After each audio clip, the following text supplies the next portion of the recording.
안녕하세요. 개혁주의 스터디 바이블 밑줄 쫙 성경입니다.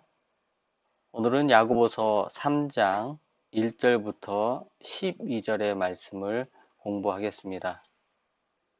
우선 문장 구조를 보겠습니다.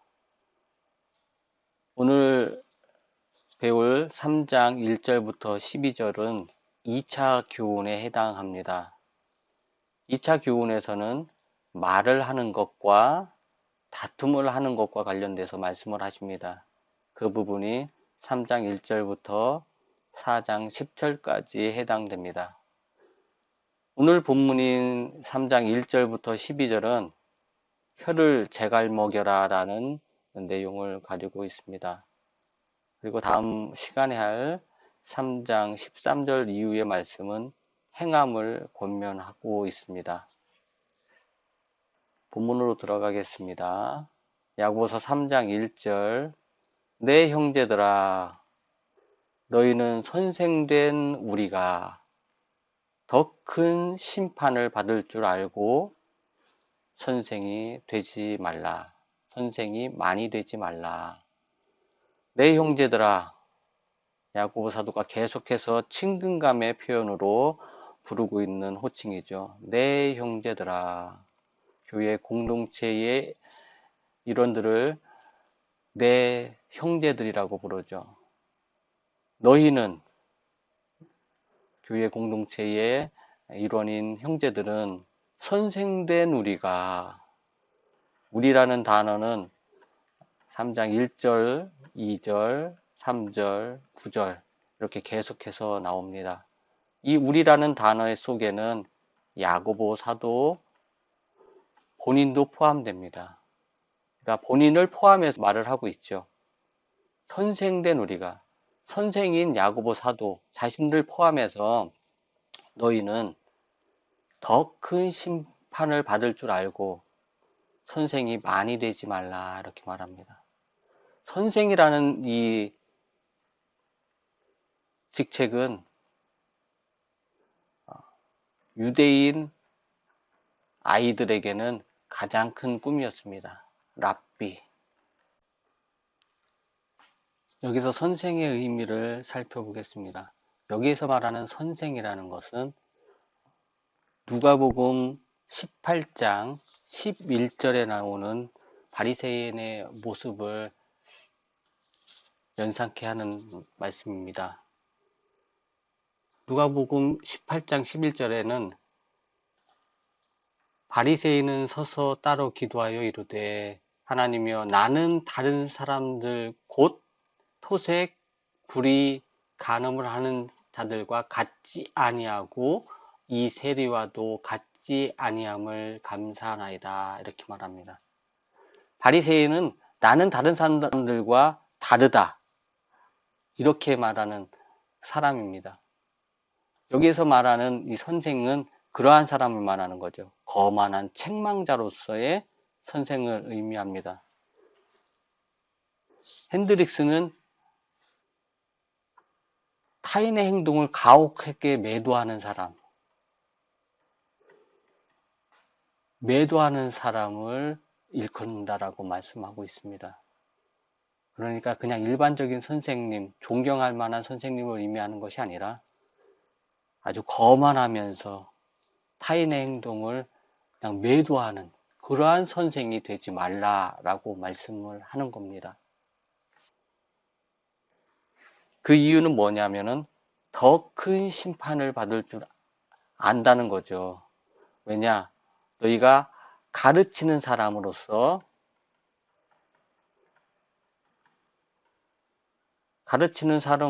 모범이 되어야 된다. 그런데 모범이 되지 않으면은 더 큰 심판을 받는다는 얘기를 하고 있습니다. 이 심판은 두 가지 종류로 나눌 수 있습니다. 사람으로부터 오는 심판이겠죠. 올바르게 행동하지 못해서 돌아오는 그런 비판이라든가 비난들 그런 것들이 있겠고요. 하나님으로부터 오는 심판이 있겠죠. 이 심판은 정죄가 아니라 징계겠죠. 징계. 사랑하는 자녀에게 행해지는 징계. 회초리와 같은 거죠. 회초리. 이 정죄는 누가 받냐면은 불신자들이 받습니다. 우리 번역서들 중에서는 이렇게 번역한 것들이 많이 있어요. 정죄라고. 그런데 그러한 번역은 잘못된 번역입니다. 우리 그리스도인들에게는 징계만이 있지 정죄는 없습니다. 그 정죄를 누가 받았냐면은 예수 그리스도께서 이미 받으셨기 때문에 우리에게는 정죄가 없습니다. 3장 2절 우리가 다 실수가 많으니 만일 말에 실수가 없는 자라면 곧 온전한 사람이라 능히 온몸도 굴레 씌우리라. 우리가 사도 야고보가 자신을 계속해서 포함시키고 있죠. 자신도 포함되는 우리가 다 실수가 많으니 다 실수가 많대요. 선생된 우리가 실수가 많다고 말합니다. 역사적으로 보면 야고보 사도는 아주 온유한 사람이라고 기록이 있습니다. 그런 온유한 사람이 본인을 포함해서 다 실수가 많다. 연약한 인간이라는 것을 표현하고 있습니다. 그러니까 말에 실수가 없는 자라면 말에 실수가 곧 온전한 사람이라 이렇게 말합니다. 말에 실수가 없는 사람은 온전한 사람이라는 거죠. 누가 생각날까요? 예수 그리스도가 생각나시죠? 말에 실수가 없는 사람은 없습니다. 다 연약하기 때문에 말에 실수가 있죠. 말에 실수가 없는 자는 곧 온전한 사람인 거죠. 우리는 이 온전한 사람, 예수 그리스도를 닮아가는 것, 이것이 우리에게 최고의 목적이죠. 예수 그리스도를 닮아가는 것, 날마다 성화되어 가는 모습, 그것을 말하고 있는 거죠. 그러한 사람, 온전한 사람이 능히 온몸에 굴레 씌우리라. 이 굴레라는 건 뭐냐면은 말이나 소에게 씌워주는 그런 것을 말합니다. 소 굴레죠. 곶두레에다가 끈을 맨 것. 이것이 굴레입니다. 말도 볼까요? 말을 조정하기 위해서 쓰여진 것. 말에 여기 재갈이 있죠. 이 재갈에 연결된 이 끈이 곶비입니다. 곶비. 이 곶비로 잡아 당기고 놓고 하면서 말을 조정하죠. 소도 마찬가지입니다. 능히 온몸도 굴레 씌우리라. 온몸에 이 굴레. 그러니까 자기를 제어할 수 있다는 거죠. 3장 3절. 우리가 또 나오죠.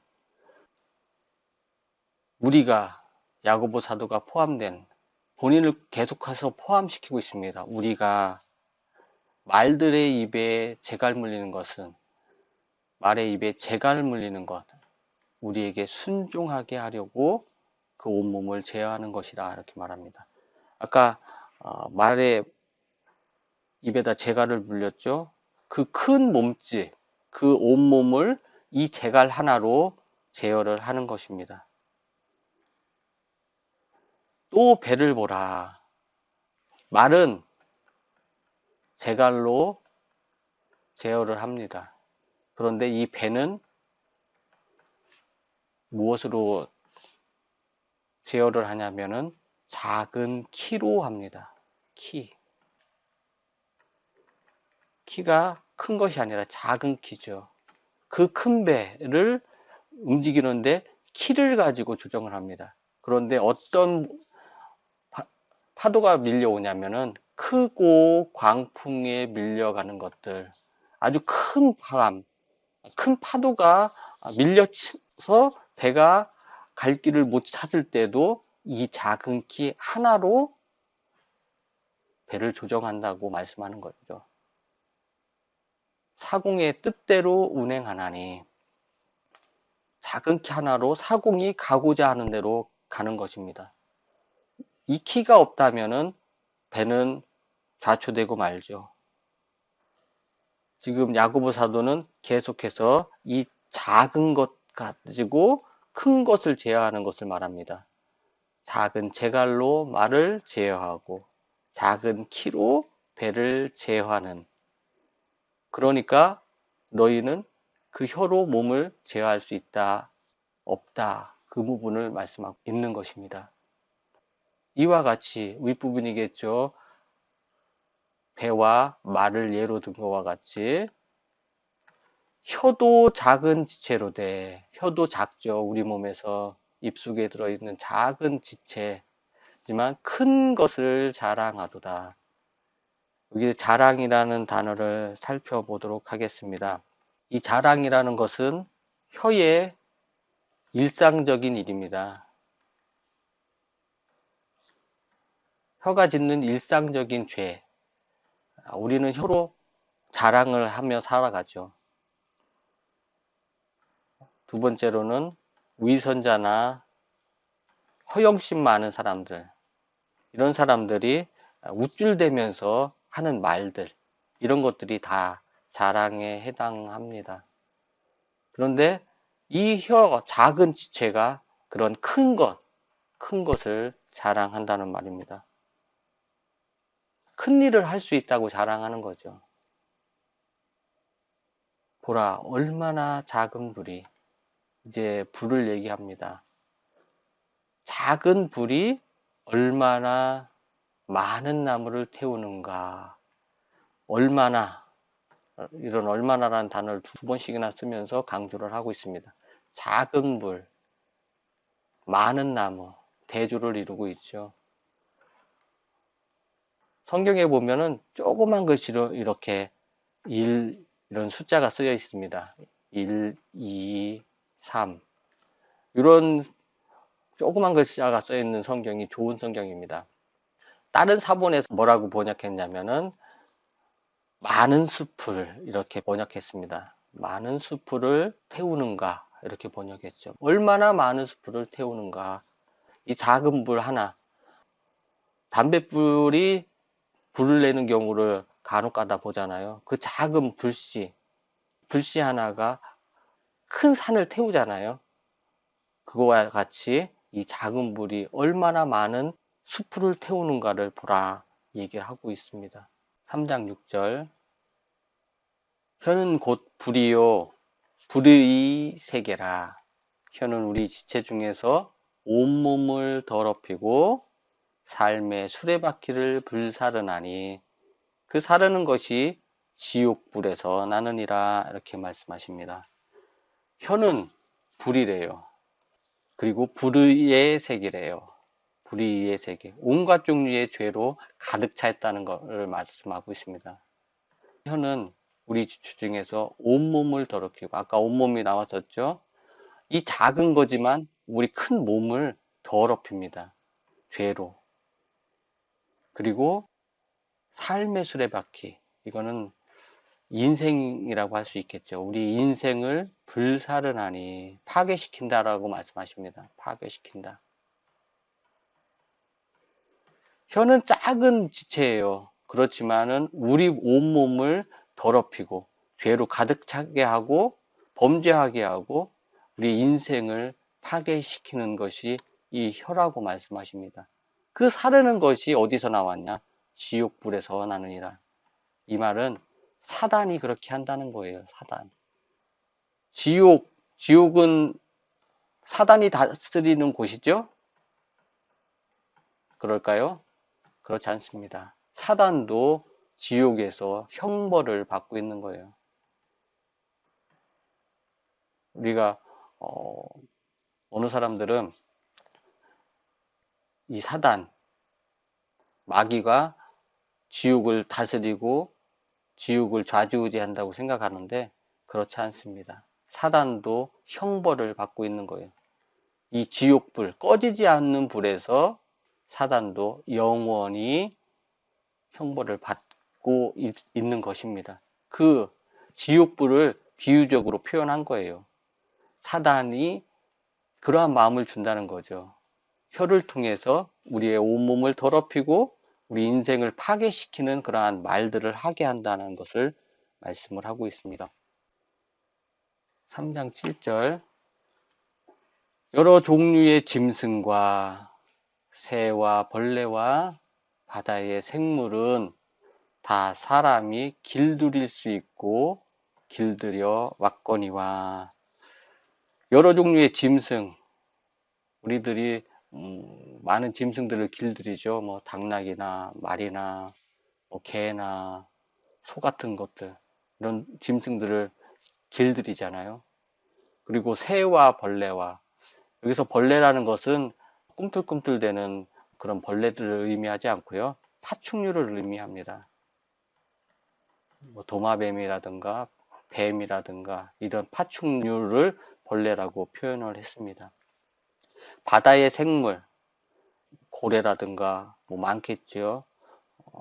이러한 생물들, 이러한 바다의 생물들을 다 길들일 수 있고 길들여 왔거니와. 이 말을 직역하면은 지금 길들여지고 있으면서 지금까지도 인간에 의해서 길들여져 왔다라는 것을 말합니다. 지금도 길들여지고 지금까지 계속해서 길들여져 왔는 이것들이 뭐냐면은 짐승, 새, 뭐 벌레, 바다의 생물, 이런 것들이 다 길들여 왔다는 거죠. 그런데 뭐가 길들여지지 않는다는 것냐면은 혀가 길들여지지 않는다는 것을 말씀하고 있는 겁니다.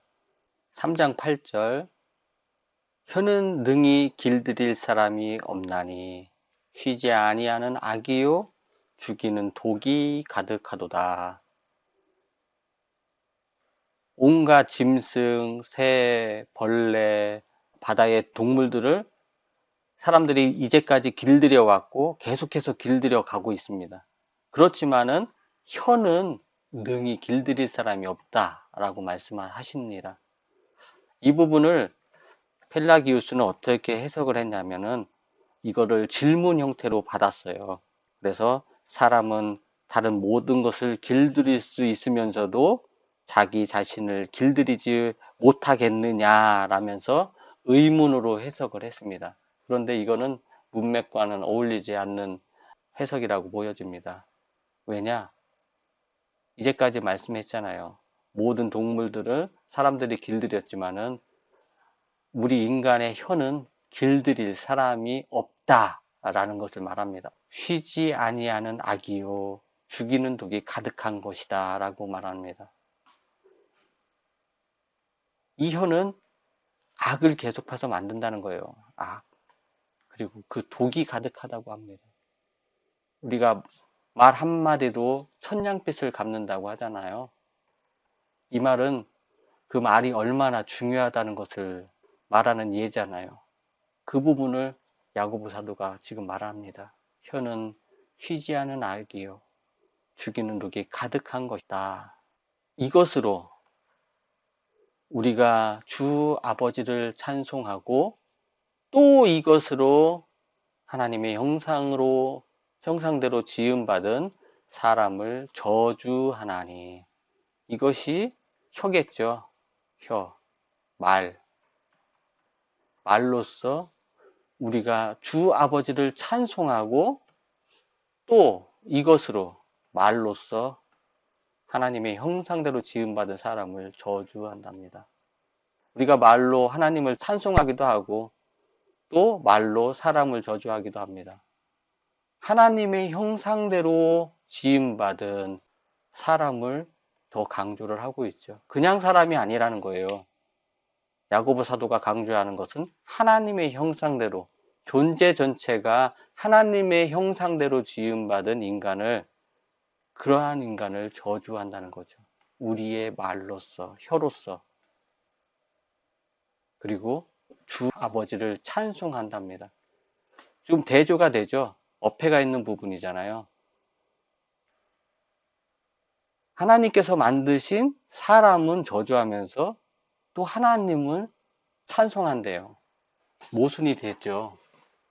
우리는 이런 모순 속에서 혀를 놀리고 말을 하고 살아가고 있다는 겁니다. 3장 10절 한 입에서 찬송과 저주가 나오는도다. 내 형제들아, 이것이 마땅하지 아니하니라. 한 입에서 찬송과 저주가 나온답니다. 한 입에서 찬송이 나오면 찬송이 나와야 되고, 저주가 나오면 저주가 나와야 되는데, 찬송도 나오고 저주도 나온다. 뭔가 문제가 있다는 거죠. 이 부분이 뒤에서 나옵니다. 11, 12절에서 왜 문제가 되는지 그 부분을 설명합니다. 내 형제들아, 야고보 사도가 좀 강조하기 위해서 지금 부릅니다. 누구를 부르냐?